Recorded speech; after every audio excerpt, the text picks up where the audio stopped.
Welcome to New Possibilities. I speak truth to power without fear.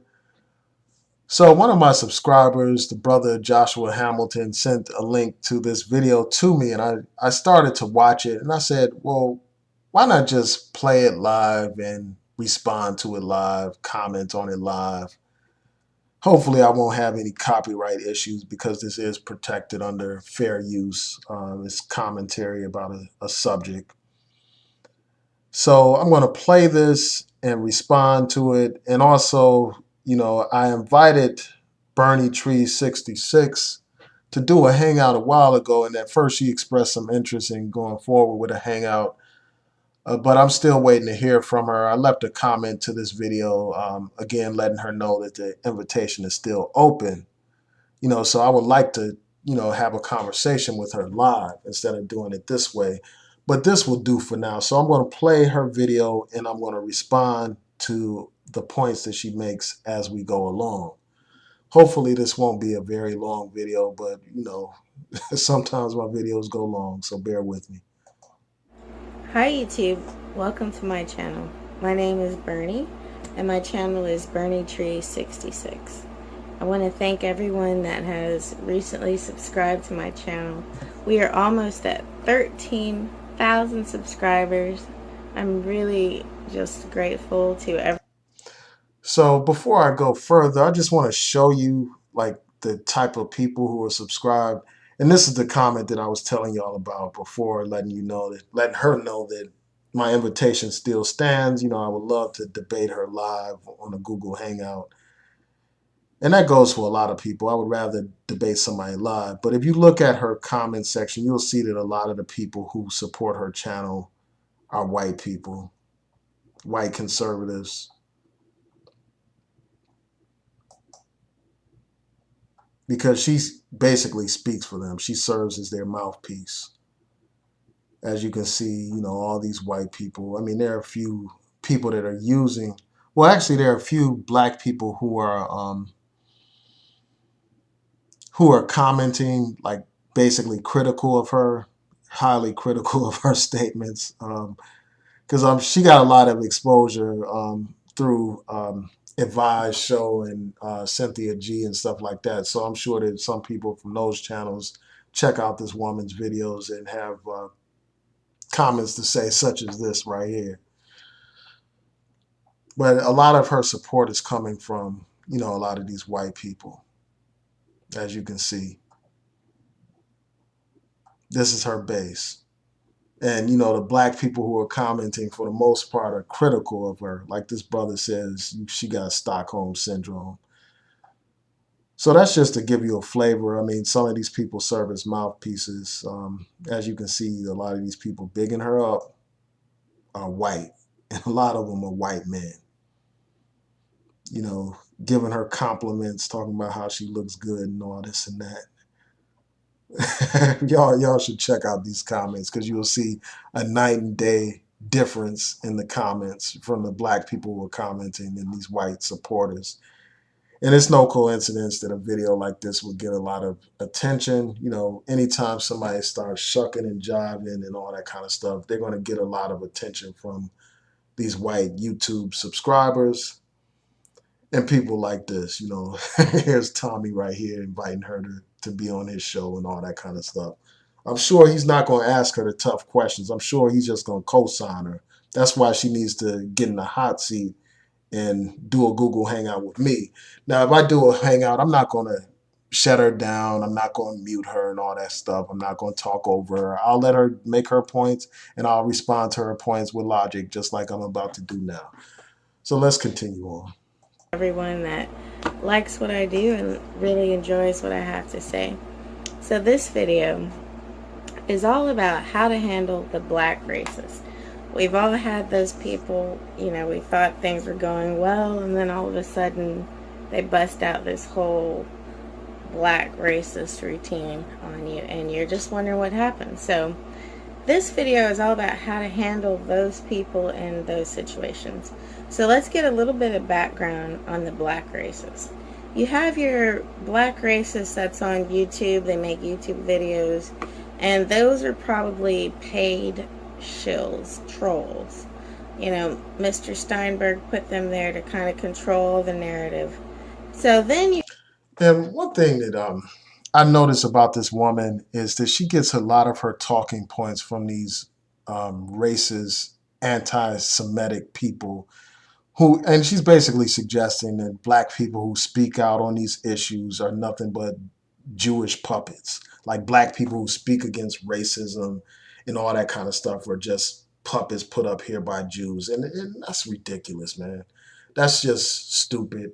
And all it does is feed into that narrative of people like a David Duke. You know, if you saw David Duke's interview with Donald Trump, with what's his name, with Tommy, if you saw that interview, you would see that the whole time he was trying to bait and get Tommy into supporting his anti-Semitism and all that kind of stuff. So in trying to argue that the Jew is the common enemy between um, white people and black people and all that kind of stuff. And this is the same narrative that this woman is promoting. You know, this popular narrative that Jews are manipulating black people to spark racial tension and all that kind of stuff. None of this stuff is substantiated. These people who speak out on race issues here on YouTube are independent. You know, these people are not being paid by Jews or anything like that. They have set up their own channels on their own initiatives to speak out about issues that are not being addressed by mainstream media. have your everyday black person that has taken this on, got a nice chip on their shoulder, and now they're in front of you and they're repeating these stupid buzzwords like internalized racism, systemic oppression, big vocabulary words that make them feel smart. And I mean, the fact of the matter is, I mean, those things are real. Racism is a systemic problem in society. Um, Internalized racism is real when you have people who hate their dark skin, when you have this problem of colorism. So this woman is living in a fantasy world. One thing that the black racists will do is to try to get into your mind. They'll say, you're a racist. To somebody like me, they'll say, I'm a self-hater. So they're always attempting to get in here and tell you what you're thinking. So I'm going to do that in this video. And I mean, when people say that you're a self hater, I mean, they're right and exact for saying that. I mean, this is a woman who talked about how she doesn't care about slavery. She said she doesn't give a damn basically about her ancestors being enslaved and killed and all that kind of stuff. This woman is the epitome of what it means to be self hating, self hating Sambo. That's what this woman is. I mean, and this goes back to something I did a video about a while ago about this whole natural hair thing. People can have natural hair, but that doesn't mean that they have a natural mind. That doesn't mean that they actually love who they are. They can still suffer from internal racism issues and self hatred. I hope it gets right under your skin. Okay? So the black racist has taken on this everybody hates me mentality. And I'm just this poor victim and everybody hates me, and if a white person got a chance, they would just shoot me dead in the street. So that's how everybody that's a black racist sort of thinks about you. Obviously, that's a gross exaggeration of, the points that people who speak out on racism make. And speaking out against racism is not being a racist. So, this whole title is a farce. There's no problem of quote unquote black racists because black people don't even have political power to enforce any kind of racist policy in this country. Regular old white person that just goes to work every day. They think that you secretly want to kill them. And we all know that that's crazy. There's very few people in the world that probably feel that way. But according to these black racists, every white person is secretly harboring this deep hate for black people and want them all dead. And there's this big apocalypse that's coming, this big race apocalypse that's coming, and I'm gonna get my wake up call one day. I'm gonna wake up and see that all the black people have been right all along. And First, I mean, this notion that people think that all white people are evil and they're plotting the death of black people. Of course, there are some extremists, that hate all white people and all that kind of stuff and talk all this exaggerated stuff.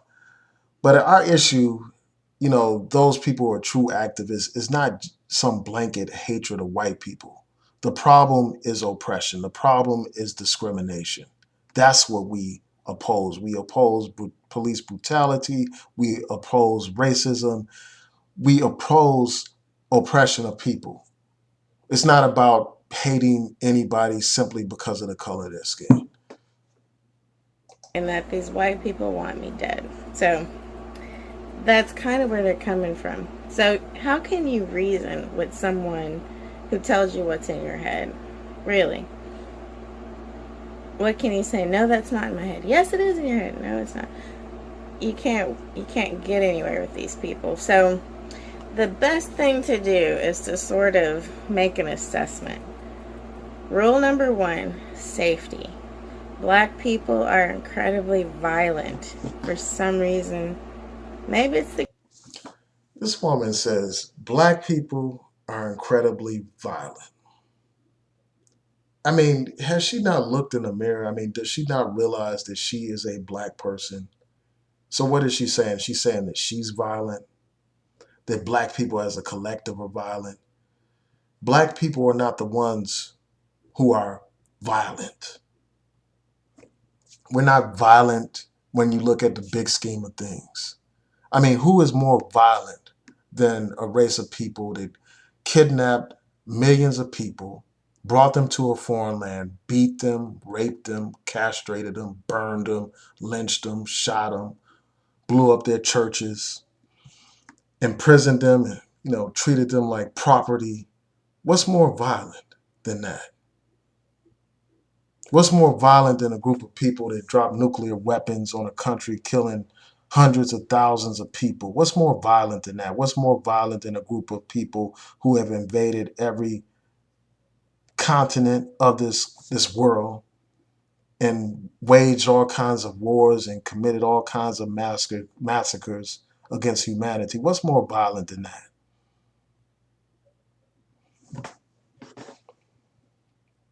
gangster rap. I don't know. But, me and my family had to go when I was a kid. We couldn't live around black people in the black neighborhood because they just kept breaking in our homes and stealing things. Our fellow black people kept stealing from fellow black people. So, So this woman is just feeding into all these negative stereotypes, and that's why these white people in our comment sections are just eating this stuff up, just like pigs eat up slop or like flies eat up fecal matter. This woman is exaggerating. Of course, there are problems in certain neighborhoods, but let's address the causes of those problems. Let's address the cause of poverty in black communities. Let's address the problems of unemployment and poor education, those kinds of problems that help generate the crimes that you're complaining about. Let's talk about that. But you don't want to talk about that. You would rather blame the victim. You would rather perpetuate negative stereotypes about your own people for an audience of white people. I'm supposed to ignore that and just, we should have stayed over there. Should have stayed over there. So, I digress. The black racist wants you to sort of forget all of the crime that is happening in the black neighborhood. They want you to forget that black people aren't entirely safe. Okay? They want you to pretend that that's not a factor in why there's so many issues with black people and the police. but safety is a big, big, big, big concern. Nobody wants people to forget about, the problems of violence in the community.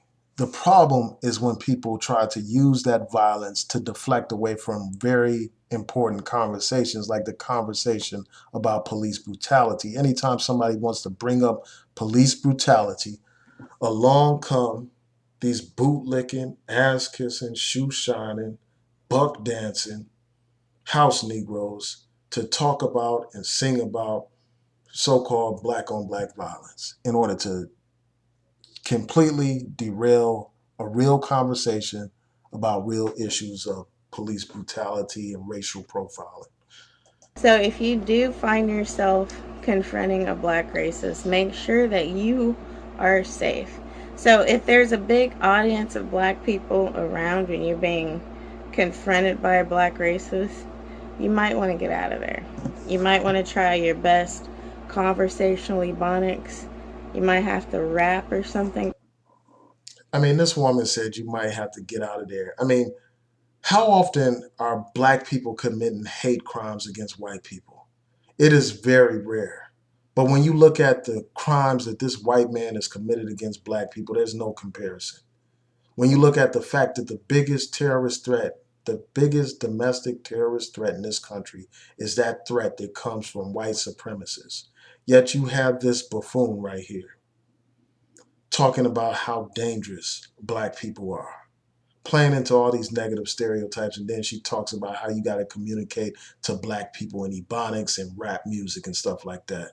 This woman, although she appears to be black, her mind is white. She has the mind of a David Duke. And the thing that makes people like this, and a threat, an issue, is because of the color of their skin. They try to use these people to bring legitimacy to racist ideas. If a white person got on here and said these same things, people would rightfully condemn them as a white supremacist. But because it's this woman, this mammy for white supremacy, it adds legitimacy to some of her points in the minds of some. But you need to get out of there. There's a big crowd of black people and they're mad at you. Get out of there, okay? Uh, do whatever it takes. Feign compliance, as they say. So once you've assessed that you're safe and you feel like you can talk to this black racist and maybe you feel like you can get somewhere with them, you have to make sure that you don't give in to the white guilt. Never, never, never, never, never, never acknowledge something that you didn't do. You didn't have any part in slavery. So never say, I'm sorry.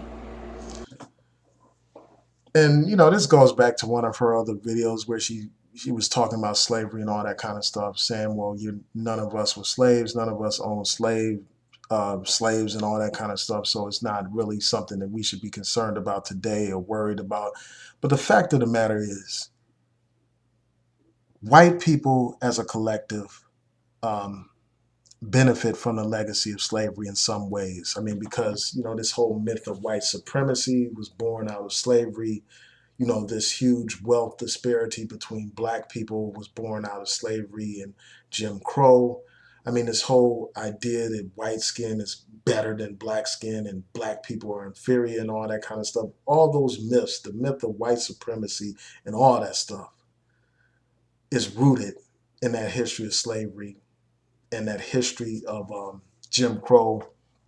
So even though these people didn't own slaves, their ancestors still helped carry that wealth on to future generations of white people, today's generation of white people. And not only was the wealth carried on, but the myths of white supremacy were carried on. So yes, these people are responsible and they need to make amends. They need to pay reparations for the injustice that has been committed against black people.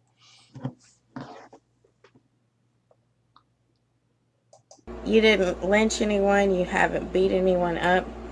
Never apologize. You didn't do anything.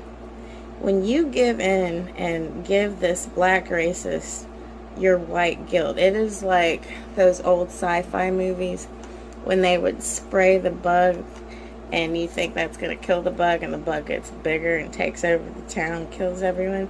That's what it's like. So never, never, never capitulate to the idea that you've done anything wrong. You are free of white guilt. Let me see. No, that's not enough. I'm going to have to get some singing bowls and we'll do a ritual. Everyone is free of white guilt.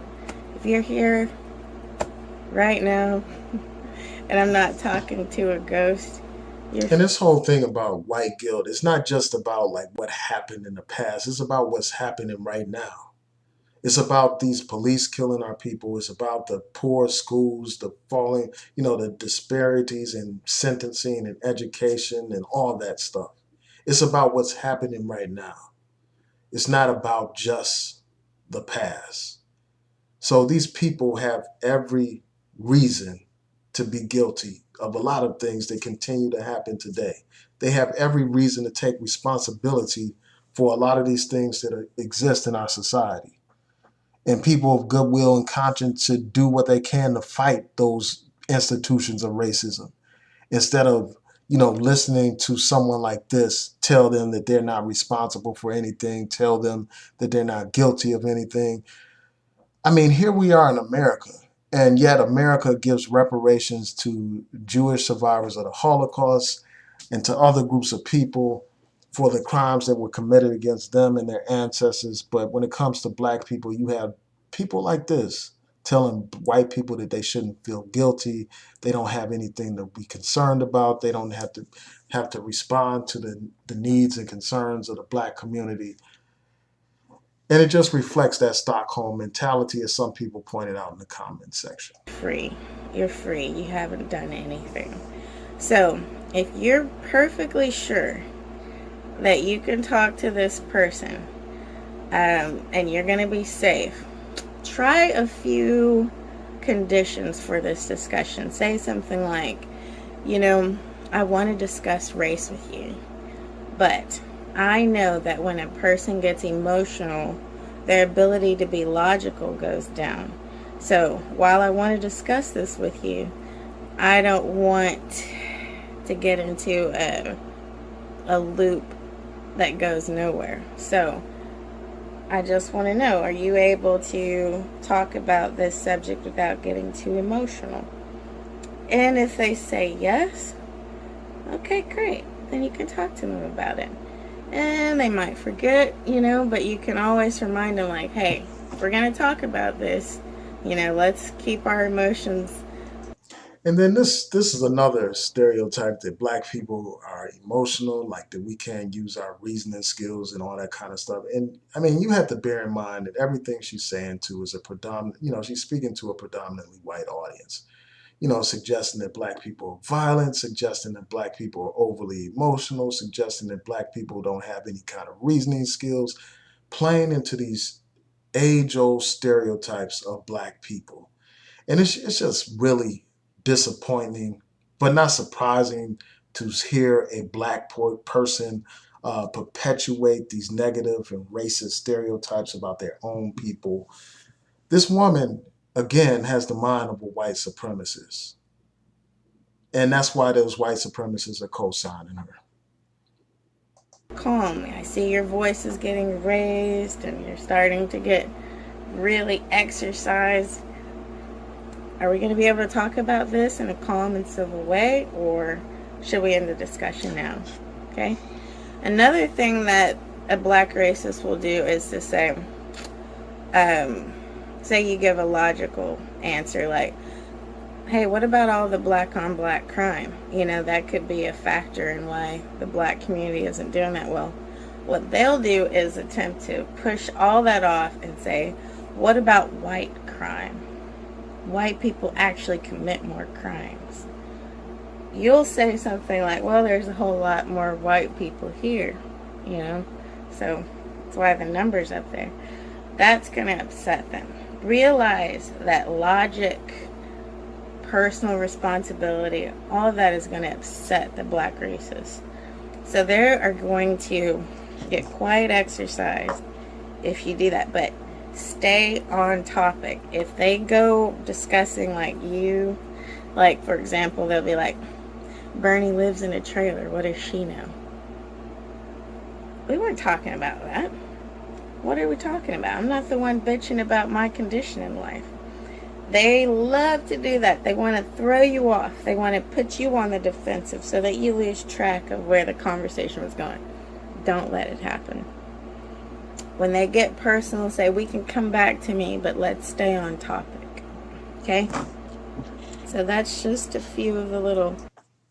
Yeah, I mean, I think that people should do that in debates. Like they should, focus on the topic matter and all that kind of stuff. But, for this video, I'm just providing background to let you know, like, where this woman is coming from, who her audience is, and all that kind of stuff. But people can address the arguments, just break down the arguments that are being raised as I have done in this video. So, I don't have any problem with that, but it's like the suggestion that that's the only way that a lot of people who are pro-black, who she calls as black racists, suggesting that that's all black people do is engage in ad hominem type of attacks. That's an exaggeration and, it's just false. People can have logical debates about the issues. And again, I invite this woman onto my Google Hangout to have such a debate. No insults. We could just talk about the ideas. Tips I have there. Do not give in to white guilt. If they mention some of the latest shootings and the latest, I call them hoaxes, just say, I have issues with the news. Mr. Steinberg has veracity issues.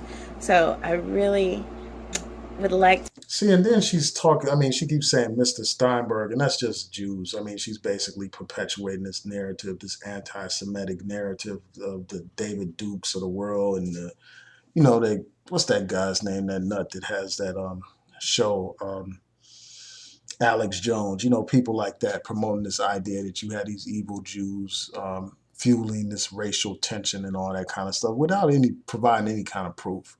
This woman talks about hoaxes. These police shootings are hoaxes. I mean, that's what all these conspiracy wackos say. Everything is a hoax. Everything is a conspiracy. Even when you got video evidence, these people come up with all this mythology about crisis actors and stuff like that without presenting a shred of proof. I mean, tell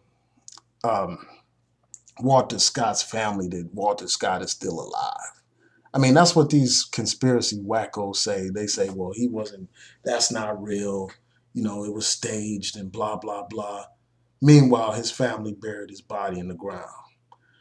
I think that this is a way for these people to escape the reality of racial oppression in this country by inventing, these unsubstantiated, ridiculous conspiracy theories and talk about hoaxes. To refer to things that we can both agree on that are actually real. Okay, so let's talk about known truths, like that black people are violent. Now, how do we know that? All these videos, World Star Hip Hop, all of the surveillance videos, black people. Those videos don't represent the conduct of all black people by any stretch of the imagination. Those videos are just highlights of some individuals that engage in violent behavior, and they're used to perpetuate this idea that black people are violent. Most black people are not violent. Most black people are not participating in this so-called black on black violence that people talk about. Most black people are not fighting in public on world star hip hop and all that kind of stuff. It's a minority, and that minority receives a lot of attention. And it's a shame that you have somebody like this basically hyping this stuff up, feeding the fear of these racist white people and just feeding their preconceived racist notions about how black people behave. People steal when they're violent, and you act like we're all supposed to forget about that, you know? That's not a big factor and why there's some issues. Not to mention single parent households, mothers who don't care about who they procreate with. There's a whole lot of problems with the black community, and none of it is to do with white people. This systemic blah blah blah. None of that is a factor. It's all about personal choices. If I run out of money for my rent, I think, what did I spend my money on? I had plenty of money. Just like the black community. Oh, we're all so downtrodden and blah, blah, blah. What about all the rims you buy? What about the billion-dollar industry of fake hair in the black community? There's money. You're just not using it right. Okay.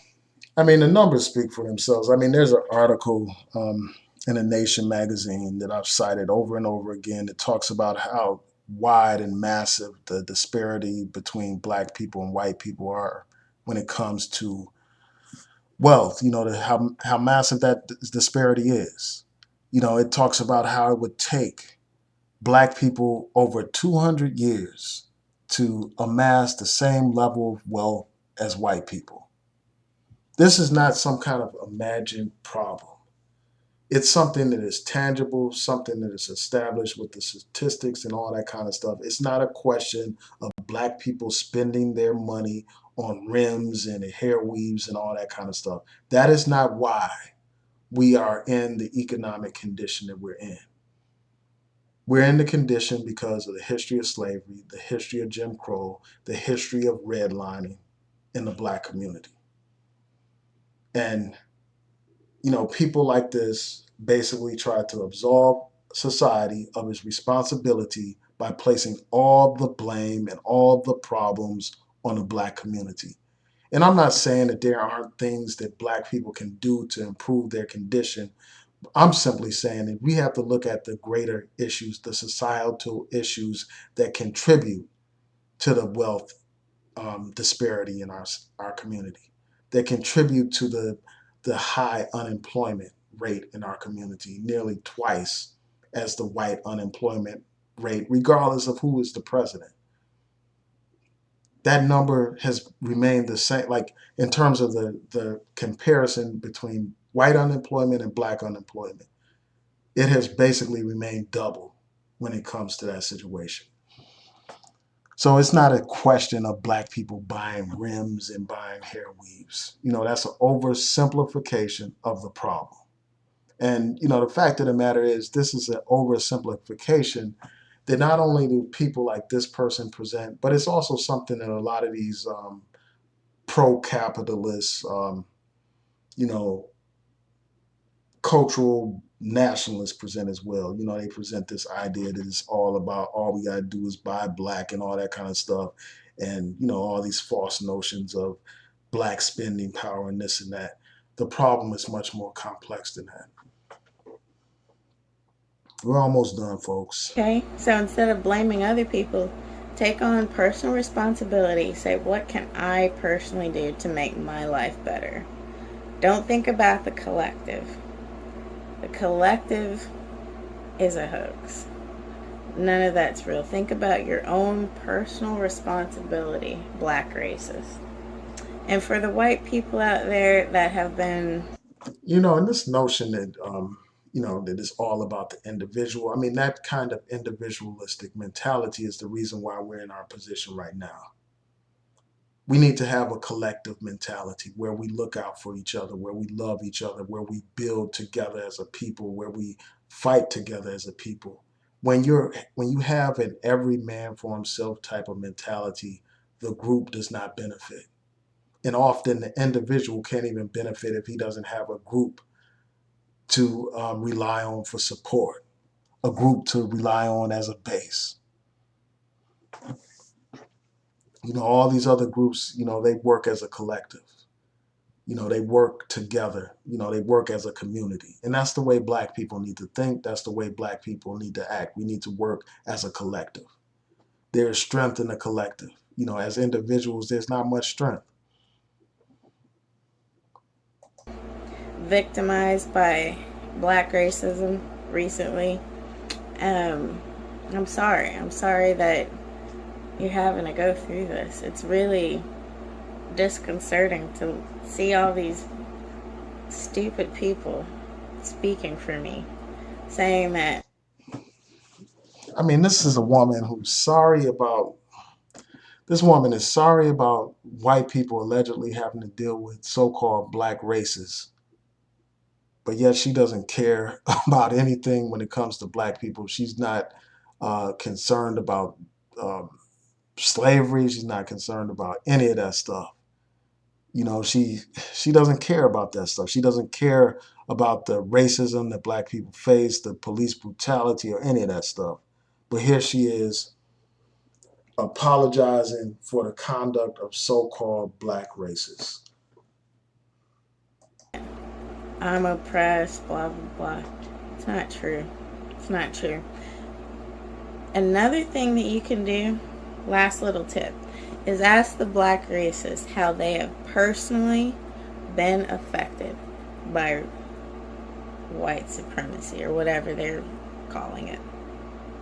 Ask them how they've personally been discriminated against. And then if they do give you some sort of story, go into how they could have made some changes in order to mitigate that. Like, oh, people don't want to hire black people with black names, you know?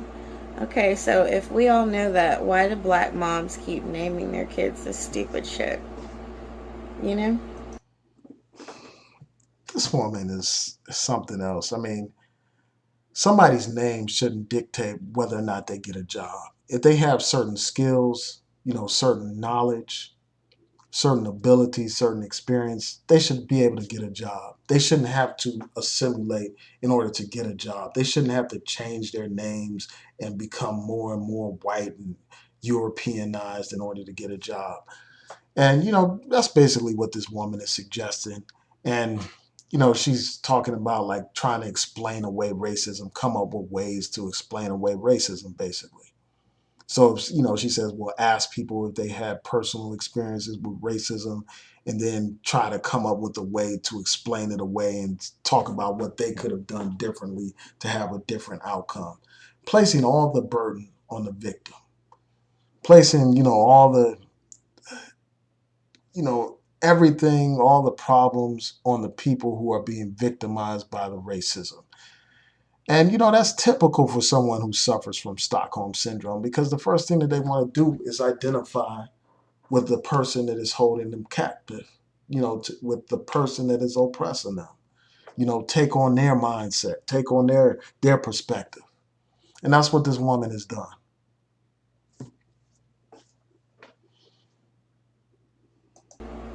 If we have all this data that says that that is not employable, black moms should change it. See, that's personal responsibility. That is saying, I'm going to change. And even when you change your name, you know, even if somebody changes their name, you know, that may get them in the door for that interview. But the fact of the matter is their skin is still black and they're still going to be judged and they're still going to be treated differently than these white candidates. And that's just something that this woman can't acknowledge. I mean, these people think that personal responsibility and respectability politics are the answer to the black community's problems. If we behave well enough, if we speak the King's English, if we tap dance and shuck and jive and buck dance the way they want us to, then all will be well. But that's not true. I mean, you have college students who've been brutalized by police. You have people who are completely compliant with the police, hands in the air and all that kind of stuff, still attacked by the police. Respectable men, again, like Obama, playing by all the rules, still treated like a second-class citizen. So, I mean, this woman is living in a fantasy world. I'm not going to try to make everyone else change. I'm going to change in order to fit in here. See? It's a really, really great tip of life. So this video has gone a little bit long.